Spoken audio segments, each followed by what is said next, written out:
नमस्कार दोस्तों, स्वागत है। आज हम 28 जुलाई के करंट अफेयर पर चर्चा करेंगे। आइए देखते हैं कौन कौन से क्वेश्चंस हैं जो हमारी आने वाली एग्जाम्स के लिए महत्वपूर्ण हो जाते हैं। एमपीपीएससी, यूपीएससी एंड व्यापम की अदर एग्जाम्स, जैसे अभी हमारी एक वैकेंसी आई हुई है मध्य प्रदेश जेल प्रेरी, इन सब एग्जाम के लिए ये करंट अफेयर महत्वपूर्ण हो जाता है। आइए शुरू करते हैं। शुरू करने से पहले आपसे रिक्वेस्ट है, आप मेरे चैनल को लाइक करें, शेयर करें, सब्सक्राइब करें। तो देखते हैं आज का पहला क्वेश्चन क्या है। आज का पहला क्वेश्चन है, प्रतिवर्ष किस तिथि को विश्व हेपेटाइटिस दिवस मनाया जाता है, और इस वर्ष की थीम क्या थी। देख सकते हैं, प्रतिवर्ष 28 जुलाई, जी हाँ दोस्तों, नोट कर लिए, 28 जुलाई को विश्व हेपेटाइटिस दिवस मनाया जाता है, और इस वर्ष की थीम थी hepatitis free future. Hepatitis free future, note कर लीजिए। अगला क्वेश्चन देखते हैं। आईआरसीटीसी और एसबीआई द्वारा रुपए क्रेडिट कार्ड जारी करने से चर्चा में रहे नियर फील्ड कम्युनिकेशन क्या है, यह कितनी दूरी तक कार्य करती है। NFC, near field communication.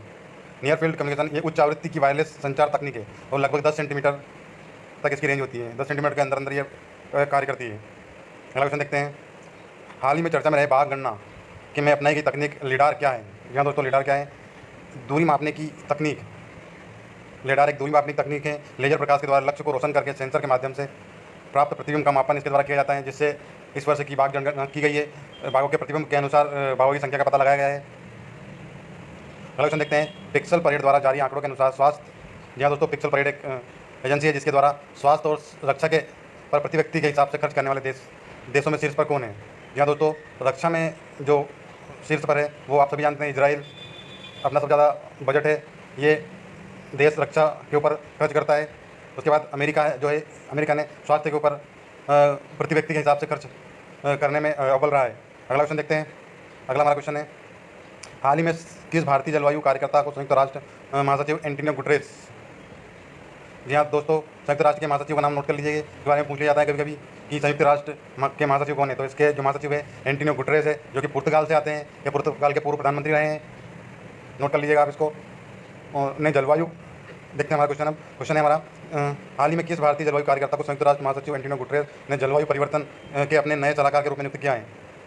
जी हाँ दोस्तों, अर्चना सोरेंग को इन्होंने जलवायु परिवर्तन के अपने नए सलाहकार के रूप में, सलाहकार समूह में शामिल किया है। अर्चना सोरेंग। अगला क्वेश्चन देखते हैं। अगला हमारा क्वेश्चन है,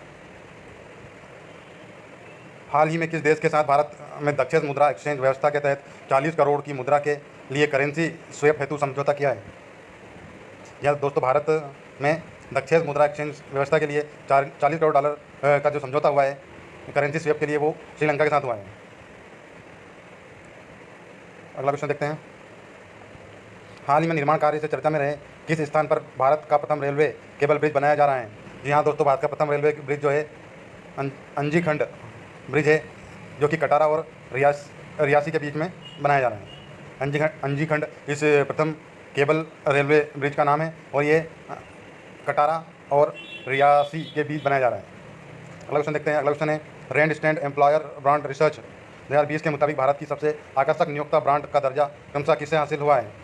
जी हाँ, प्रथम जो हुआ है माइक्रोसॉफ्ट को हुआ है, द्वितीय सैमसंग को, और तृतीय अमेजन को। रैंड स्टेप एम्प्लॉयर ने रिसर्च के अनुसार भारत की सबसे ब्रांड आकर्षक नियोक्ता जो है ये 3 कंपनियां रही है। प्रथम पे माइक्रोसॉफ्ट, द्वितीय पे सैमसंग, और तीसरे पे अमेजन। अगला क्वेश्चन देखते हैं। प्रधानमंत्री नरेंद्र मोदी द्वारा उद्घाटन किए जाने से चर्चा में रहे भारत द्वारा स्पेशल इकोनॉमिक पैकेज के किस देश में उच्चतम न्यायालय का निर्माण किया गया है। जी हाँ दोस्तों, ये मॉरिशस में का निर्माण किया गया है। प्रधानमंत्री नरेंद्र मोदी ने इसका उद्घाटन किया है। अगला क्वेश्चन देखते हैं। सोने के आभूषणों की अनिवार्य हॉलमार्किंग भारत कब से लागू होंगे, एवं अनिवार्य हॉलमार्किंग के तहत कितने कैरेट का सोने के आभूषण बेचने की अनुमति है। जी हाँ दोस्तों, अनिवार्य सोने के जो आभूषण बेच जाएंगे उन पर अनिवार्य हॉलमार्किंग की जाएगी, और ये जून 2021 से आभूषण बेचने जून 2021 से लागू हो जाएंगे, और 14 कैरेट, 18 कैरेट, 22 कैरेट का सोना बेचने की अनुमति इसके तहत दी गई है। अगला क्वेश्चन देखते हैं। हाल ही में बोर्ड ऑफ गवर्नेंस की 5वीं मीटिंग में चर्चा में रहे एविएशन इंफ्रास्ट्रक्चर इन्वेस्टमेंट बैंक की औपचारिक स्थापना कब की गई थी, इसका मुख्यालय कहाँ है। जी हाँ दोस्तों, इस बैंक जो है AIIB जो 2016 में इसकी स्थापना की गई थी, इसका मुख्यालय चीन के बीजिंग में है। अगला क्वेश्चन देखते हैं। हाल ही में सरकार के द्वारा रक्षा खरीदी के किस मसौदे को विभिन्न हितधारकों और आम जनता से टिप्पणियाँ सुझाव हेतु सार्वजनिक किया गया है। जी हाँ दोस्तों, रक्षा अधिग्रहण प्रक्रिया DAP 2020। अगला क्वेश्चन देखते हैं। इन्वायरमेंटल सस्टेनेबिलिटी विषय पर ऑनलाइन सर्टिफिकेट कोर्स प्रदान करने पर चर्चा में रहे ई ज्ञान कोर्स क्या है। राष्ट्रीय डिजिटल निक्षेपागार Indira Gandhi National Open University द्वारा संचालित है। तो ये थे हमारे आज करंट अफेयर। आप प्लीज़ चैनल को लाइक करें, शेयर करें, सब्सक्राइब करें और बेल आइकन को जरूर दबाएं ताकि कोई भी वीडियो अपलोड करने पर आपके पास उसका नोटिफिकेशन प्राप्त हो जाए। धन्यवाद।